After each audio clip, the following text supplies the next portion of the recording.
how would you prepare for this book as a Ooh, player? Yeah, you as find a out. You player. find out tomorrow. You're going to be in this book. You're going to be Yeah, playing in this adventure for the next, what, possibly 6 months. Who yeah, knows what you can get out of a single book. yeah. Who do you Ooh, make? I'm making it. So I definitely making a druid, and because I like when there's an extreme environment. I like playing druids and rangers because they are number one, they're at home there, but because I want to interact with the environment in unique ways. Hmm. And obviously, as a, if you're playing a druid in this kind of situation, there's in many ways you're like a linchpin for the party. Right. If you can operate in this environment without needing to worry too much and turn into a polar bear, something like that eventually. You can produce good berries, you can produce, create bonfires, things like that. Mostly because number one, I want to be able to allow the party to get there. I want us to be as Yeah. healthy and whole, during the adventure. But because it's going to present unique opportunities for my character, it's going to present, situations that they otherwise wouldn't find themselves in. It might be an excuse for me to, ask the DM for certain insight into it. If what I'm usually looking for in a character is there a way for how I've made my character, the sort of background they have, the options that I've picked for them, for the DM to give me information they want to give the party, but they might not be able to find a way to.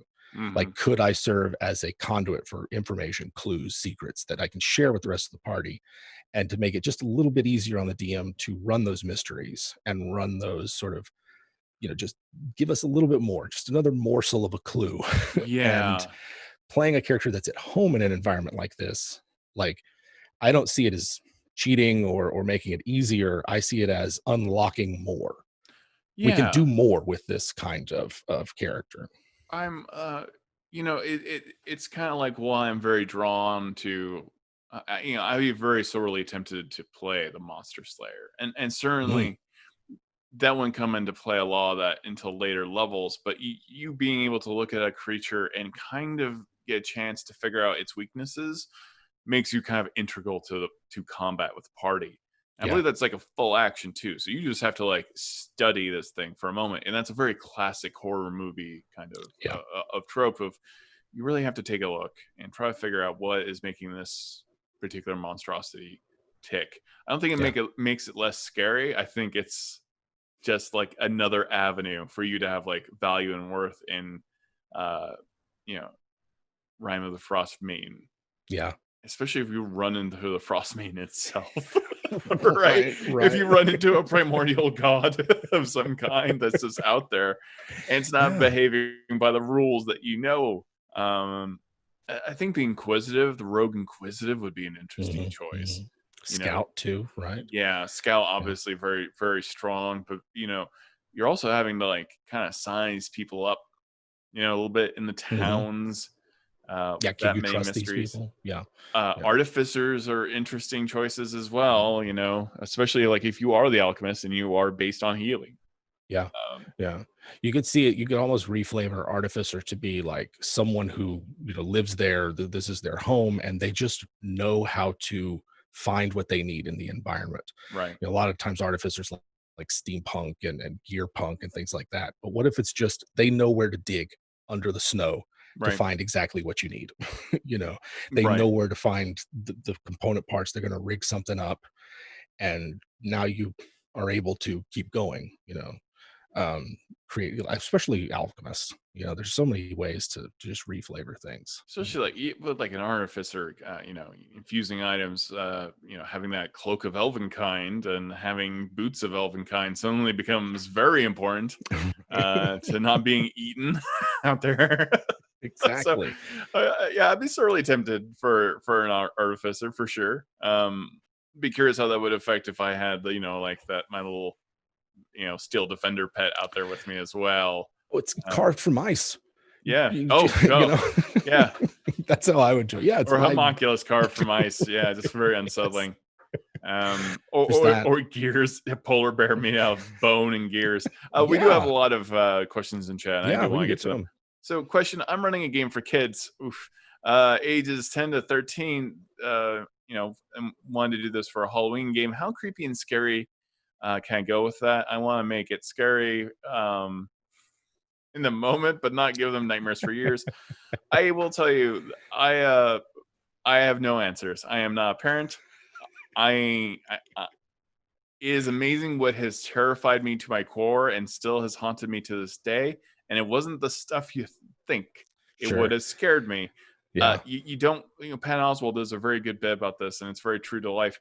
The kid, his kid saw a cartoon that was about them bones, and like just talking, telling what the elbow bone is, and what the arm bone is, and all that stuff.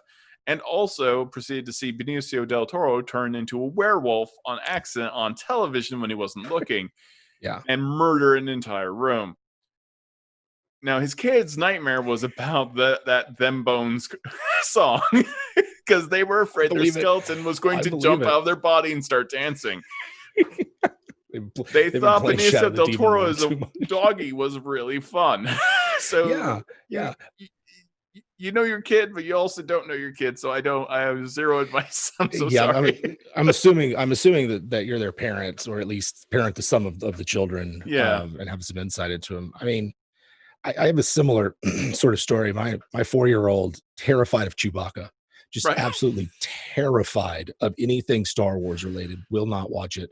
Wow. But he's got a book that'll, it's like, all right, well, what's inside? I want to know what's inside an eyeball. Like, what's in there, and he'll just start poking your eye. Like, what's it, is this, and you're just like, son, please get away. Please don't poke my eye out. Yeah. You don't know what's going to scare them. I would say stick with sort of like, and this comes with the disclaimer of, I cannot be held responsible for what nightmares your children have. Just like classic tropes of sort of like, monsters that seem like one thing and are another, or transform into them. I would not lean as heavily on the gore side of horror, just especially for the young ones, the younger children, but instead like just the fear, the terror, the unknown would be one. And then there's also that kind of catharsis of, we were scared of it and then we overcame it. Yeah. That would be the big thing with children, is like to not have them not end on a despairing note. Yeah. Don't end it on the thing where it's just your kids looking at each other wondering which one of them is it. Which one of it is, yeah. Now for just teenagers I might, with actual, with children, I think I would end on an upbeat note of, you were afraid of this, and now you're not. And I think that's a really good time to do sort of like a post-session recap. Mm-hmm. Hey guys, what'd you like about that? What you did? Anything, anything too scary? Just because they might be excited about it in the moment, and then afterwards realize they were scared. Right? In the moment, it might seem like they're really into it, but then later on, once the adrenaline's died down and you've stepped away from the table, they might be thinking about it like, that's kind of, disturbing. So yeah, that'd be a good place for that. Good luck. We got another question about healers and clerics of any kind. Are they even more important when you like factor in like severe wounds, being that physician trying to keep everyone alive and safe? Absolutely. Clerics only is like weirdly important because the environment is a constant threat. What if someone twists their ankle? Yeah. And slows down the party even more. This stuff becomes more important, and it will make the cleric feel more like needed. Because where a cleric might feel a little bit comfortable, like, okay, I can always cast Cure Wounds or Rare Restoration, is now vital. It becomes vital that these spells are getting cast on a regular basis. Like you said, the Druid, good berry suddenly becomes like, well, that's one of your things you do now. The only way you could be out here. Yeah, it just is. And sure, if you're wanting to not have it be just completely remove some of the more survivalist aspects of it, check out like, say, Lingering Wounds in the DMG variants, where it's like some of these can't be healed through normal healing magic. They either require higher level magic or time or something. And this is one of those getting player buy-in, letting them know any house rules you're going to use are pretty important. But it's okay to change things up to get the kind of game that you want out of this. It's okay to say normal rules don't apply here. The cold magic, I don't know, if you need that kind of fig leaf of it being rooted in the environment, but it could just be, hey, I want a game where you can't just cast a spell and remove something that's going to hinder you. I want it to be a little bit harder, a little bit Mhm. more difficult, um, not impossible, but just require a different kind of thinking than they might be used to.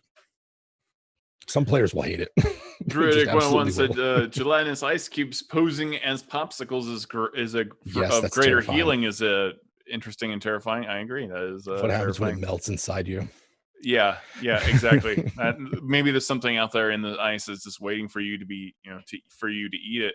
Yeah. Um, Yes. how Gray good? ooze would be another. Yeah. Another good question is, how goofy do you think you can get with comic relief, like adding a helpful, friendly snow golem in a hat who loves celebrating birthdays? Yeah, a la Frosty. I think it's great. I think it's hilarious, especially if Frosty turns out that he doesn't want to ever let you go. Right. Yeah. Yeah. Having well, I mean, let's think of the other horror adventure, Curse of Strahd, right? Yeah. If I'm recalling correctly, there are talking dolls, Yes.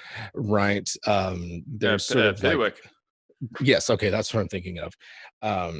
I know there's now I played it, I didn't DM it, so I'm not sure that I saw everything. Right. But I recall there being sort of like a ragdoll type, or like maybe it was my DM, sort of the mongrel folk were always my DM played them up for laughs. That Oh, okay, okay. they were sort of goofy and weird and sort of like jesters, something like that. Um, and it was a good use of it because it kind of offset the horror of them, which is that someone stitched together all of these creatures into a being, but they are themselves are fun to be around. They're not necessarily menacing. The juxtaposition of something that appears horrifying but Hmm. isn't, but the way the way it acts, the way it treats you is friendly or jolly or something like that in a genuine way. Like there was no subterfuge there. They were always Yeah. that way. Oh, that's the scariest. Yeah. Not evil intent, but somehow like a good intent gone terribly wrong is ugh. Yeah, it's a f- it's a way to like change things up a bit because D&D often like the appearance of something signals whether or not it's a monster or not. Mhm. And that can be a problem for a lot of Yeah. people. And so like presenting something that appears monstrous but isn't, right? The Yeti who seems menacing and seems like they are going to, tear the party apart, but is more like a Saint Bernard snow rescue dog or something Right. that is out there keeping people from freezing to death. Something like that where switch things up and it seems like it's dangerous. It seems like something you should be afraid of, but it isn't. Can be a good way to just provide some relief. The Right. players might be thankful that they didn't have Yeah, to just deal with having another that one menace. like, yeah, you think it's gonna be something terrifying and it's fine. Yeah. And that kind of like makes the scary moments even more scarier. Yeah. Yeah. Got a But your question. players will know where the line of too goofy is. They'll probably tell you. Yeah. Yeah, yeah, because it requires a certain amount of buy-in. So my party is hungry for levels, so they approach everything like it should be a fight for experience. How do I deal with that? Go milestone system. Shut Milestone. that down. The other way is like the CR system does not have to apply just to combat. And Yep, environmental challenges can have a level that you calculate CR for. yep. Something could be CR1 in combat, but CR10 in a social encounter because of their position in a village or a town or something like that.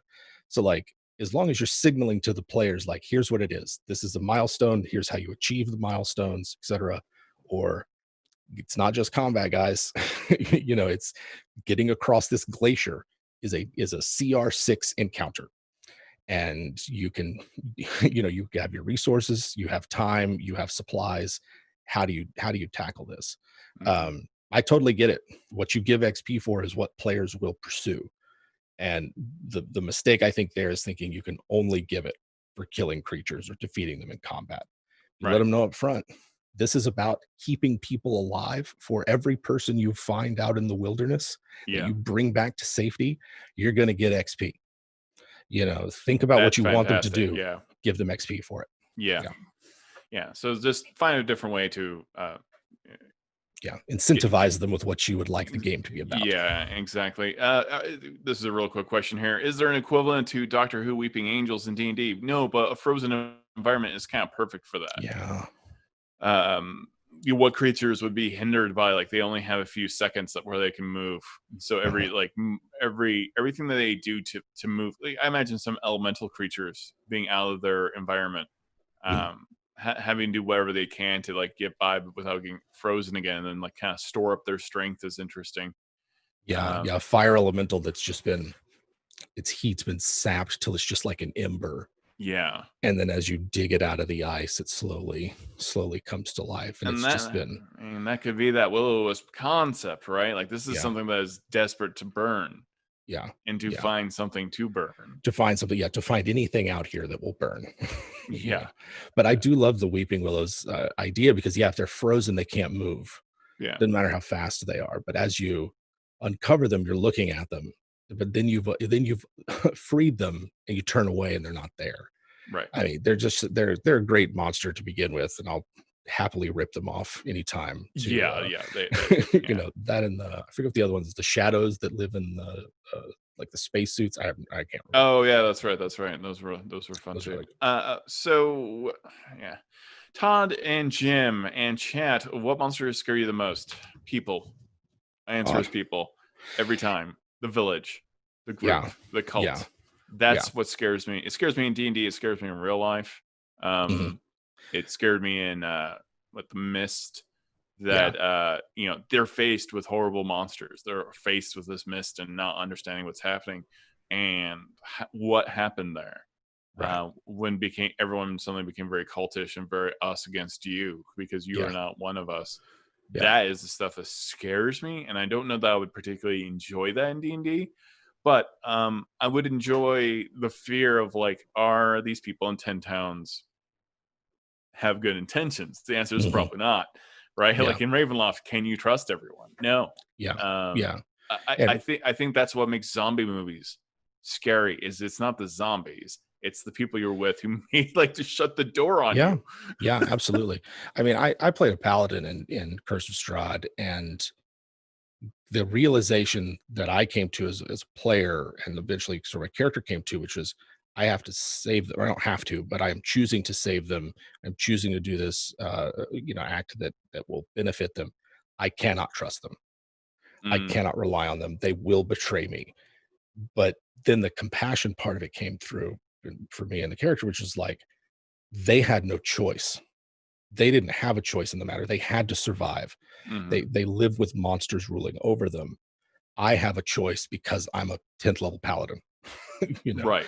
and I will choose that higher path. Like same with this, like the the group of villagers you find, scavenging a rotting mammoth out on the tundra. Like you might not want to trust them.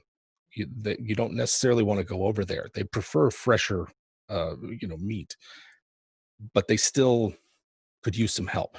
They could still use some relief and something to make their lives easier. And the great thing about D&D is it gives the players the power to do that and then asks them, will you do this in the face of people that might not deserve it, that might that you might rather just use your power to brush aside. And so you have to like learn something about yourself a little bit and go like, well, yeah, I could do whatever I want. I could roast them with a fireball. I could fly out of this place. I could teleport, whatever. Yeah. I'm gonna choose to do what's right. And that's to me, that's like the sweet spot of what D&D is all about. That's fantastic. That's right. Rime of the Icewind Dale, Rime of the Frostmaiden is coming out next week. I highly recommend you go check that out. Go play it. Obviously, if you're a player, don't read it without your DM unless you have nothing better to do. It is a fun read. There are lots of creepy monsters in it. It's so good. So I'm very excited for everyone to begin to experience the horror that is Rime of the Frostmaiden. Um, there are many secrets buried in that ice. So yeah, I'm excited to see how everyone takes to it. Mr. Jim Davis, where do we find you? What do you do? What are Yeah. you all about? Oh my goodness. Yes, I am on catch me co-hosting our Wednesday videos over on WebDM's YouTube channel. I have some videos on our WebDM plays, which is where we archive our Twitch streams, and hopefully some new ones coming soon. We also have a Patreon where we have podcasts you can listen to, which is much more in-depth and rambling than our Wednesday videos. So that is where I'm at right now. Fantastic. All right. Yeah, it is a great channel. I love watching it myself. I'm just sad we didn't get to talk about how to optimize vampiric touch. I don't know why. That's just my current hobby horse right now. I'm just obsessed. I gotta know. How do we do it? Yeah, right. I love vampiric touch thematically as a spell, but make it more powerful. It can't be Death Cleric. Can't be Death Cleric. I mean, I think it's undead warlock. Kids get that extra necromancy damage. Technically, rules is written. How much damage you do with the spell equals to health, and it's still not that big. But sounds still, like a sage advice ruling. It seems like I got to bring in the Crawford. All right, thank you everyone for watching Todd Talks and Mr. Jim Davis. We really appreciate it. Go check out that book. It's gonna be awesome. There are so many monsters in it. It will make you very happy, and lots of other creepy secrets as well. Have a great day and take care of each other.